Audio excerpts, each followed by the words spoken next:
Alis na po ako. O sige, ingat ha. Mag-ingat ka sa pagtawid mo sa kalsada ha. Apo. Ha? Asan yung anak ko? Hello? Hello? Anak, nasan ka na? Namimiss na kita. Mama, nandito pa ako sa pintuan. Ay, alis na ako ha.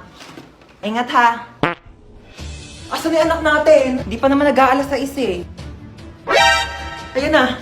6:01 na. Baka na-traffic lang sa daan.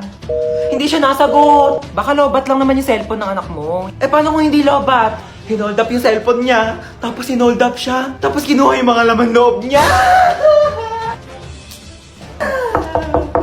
Tao po. Ay, hello po. Kaibigan ko po yung anak nyo. Asan yung anak ko? Nasa ospital po siya ngayon. Nasa ospital siya? Bakit? Mamamatay na ba siya? Oh my God! Hindi pa naman po siya mamamatay. Nagpapatuli lang po. Ay, hindi pa pala tuli ang anak natin?